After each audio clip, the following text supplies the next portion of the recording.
As a small business owner, you have your fair share of challenges, and sometimes it feels like you're facing them alone. Well, what if you could be connected with other small business owners facing the same challenges? That's exactly what QuickBooks have done in the Quick Round with QuickBooks Challenge. 2 business owners in one room sharing their challenges, sharing solutions, or just sharing advice. Hi, my name is Plooy. I'm running a company called Naaldwerk. I'm situated in Krugersdorp. The kind of stuff that I'm doing is sewing on site for movie sets, doing large functions for mostly of the casinos, drapes, tablecloths, chair covers, any alterations or sewing that you need. And then you can contact me on 079 522 4001. Hi, my name's Cheri. I run a company called House Hoppers. We're a relocations company that packs, moves and unpacks your house in a single day. We'll make the beds, hang the curtains, connect the TVs, plug in the appliances and pack back into your cupboards. We relieve the stress of everyday moving. In today's episode, we're going to be discussing founder dependence, the challenge of how you overcome your business being dependent on you, perhaps as a one-man show, or as the founder, even if you aren't a one-man show and you do have staff who work with you and for you.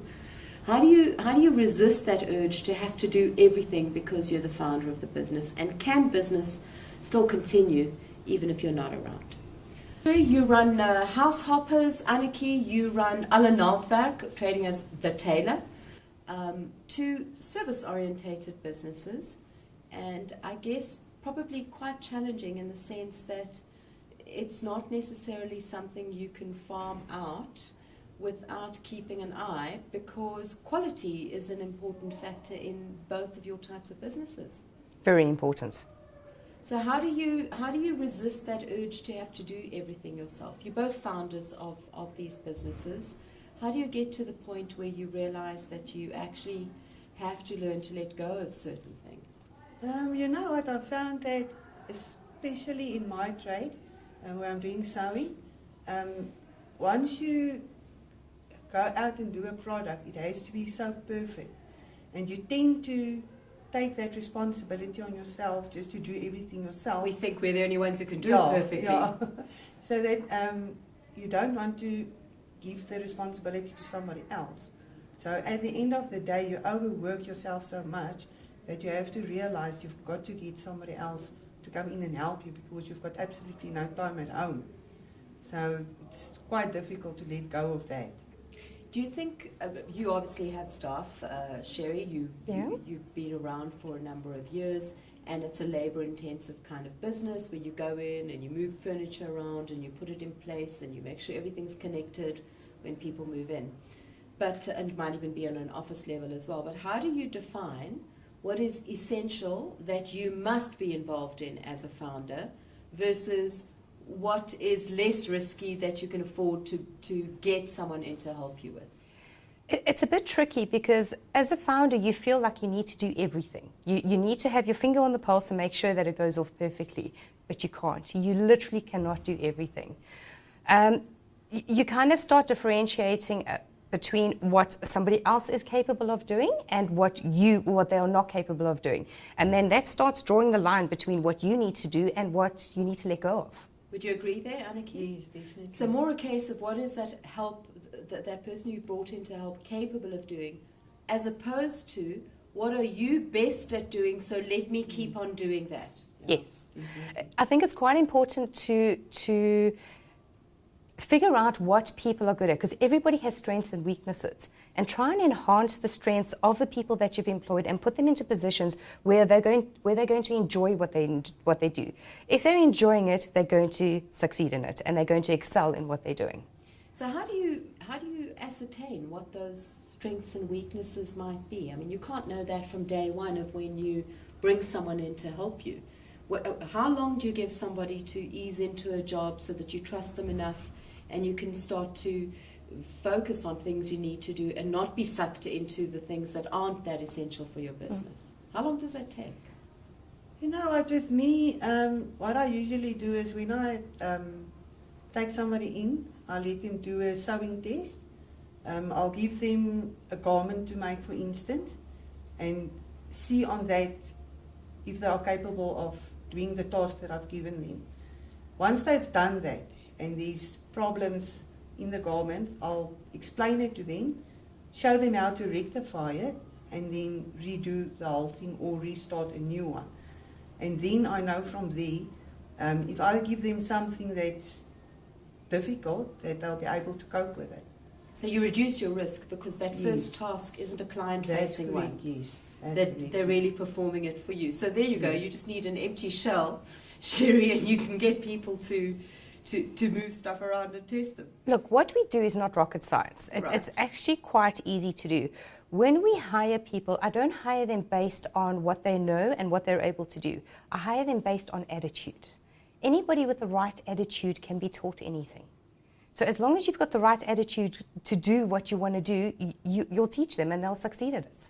Are you the person who is outward facing on a marketing level, on a PR level, on a comms level in terms of selling and trying to get more business? Absolutely. So I do every single quote myself.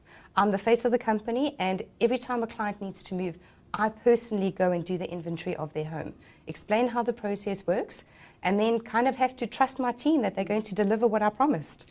How do you resist the urge, though, to not get involved beyond that point? Because you need to keep selling, right? Otherwise, yeah. your business just won't grow. How did you do that? How did you manage to let go of that actual delivery side of things to continue focusing on being the face of the business and interacting with getting that business in? I realized that when I was on the job, I wasn't out selling, which means that business was good for a while. When I was on the jobs, business dropped. I then started selling again, which means that we had quite a skewed graph. Okay. In order to level that out and keep the business constant, I had to be out on the road selling. So it was either do less jobs or let go of the jobs and do more selling. Well, in order to see that, I mean, even that in itself implies that there's a level of sophistication in terms of saying, let me start to track the patterns and the trends of when the money comes in, what kind of jobs, how much money is attached to a certain type of job. There's a lot of software that you can use for that kind of thing. Did you start with sophisticated software or just the good old-fashioned way? No, I just started off the old-fashioned way. I actually, the first time I started marketing my business, I had a concrete wall outside and I wrote on that. And that's how I started off. And then I did some sewing for the Oprah Winfrey Academy. Somebody told her about me and she invited me to come and do the sewing for her. And then after that I did some of the SAMA Awards sewing and stuff. And from there the word spread of the kind of work that I'm doing. And that's how, so during the day mostly I was doing marketing. And at night I was actually sitting and do the sewing, sometimes nights through without any sleep. So, and I tend to do most of the work myself, and I've started renting people in now, and it's busy slowly going because I realize I can't keep on going like that. You'd have to also have enough money, I guess, to be able to have additional sewing machines because your business is such that it doesn't help having the help there if they can't actually work with the tools that you need. That's So there's a capital requirement to actually reduce that founder dependency. Yeah, I bought all the sewing machines that I've got. What I first did, I sold my house to get the funds to start my own business. So once I've got the funds to start my own business, I went out, bought all the sewing machines, and whatever was left, I put in the business. So I basically stayed within my shop for quite a few years before I went out and bought another house. And I started like that. Can you relate to that, Cheri? I certainly can. In the beginning, it was difficult. It was very difficult. I was running 2 jobs while trying to get this business going, and every little bit of money actually counted. Through life lessons, we learned that a variable costing model worked the best. So you're not actually laying out anything unless the money is coming in. And that was something that was really important. It allowed us to grow considerably. It takes patience, though, because Yes. there's that urge to not want to have to do it that way. Yeah. A little bit more effort and patience, but it's worth it. And you've now graduated to the status of franchising out the concept. Tell us a little bit about that. Still And trying to get there. We've only just launched the Cape Town branch now on the 1st of February, so it is very, very new and it is very nerve-wracking because I'm literally giving my business model to somebody else. I can't be in Cape Town every day. So I've It's the had to... epitome of reducing founder dependence. though. Exactly. I now have to trust that I've trained somebody well enough to go and to be able to do it on their own. And again, it wasn't what she knew, it wasn't the skill set that she had, it was the attitude. With the right attitude, she will make it happen. What about expanding the business into corporate? I mean, we've heard Anneke speak about how she'll do events to private, Cheri, Anneke, we wish you both all the best in your various respective businesses, the Tailor, Alle Naaldwerk, and House Hoppers. I'll certainly bear you both in mind on a personal level. So thanks very much for your time. Thank you. And that ends this episode of the Quick Round with QuickBooks Challenge. We've been chatting about founder dependence, how you grow your business, how you manage the tensions between wanting to let go of things so that you can focus on what's important on your business, but because it's a business that you have started, being able to let go is very often the first step, and that's the greatest challenge. It's not actually that things will go wrong if you let go, it's just finding it in yourself, finding the confidence to let go.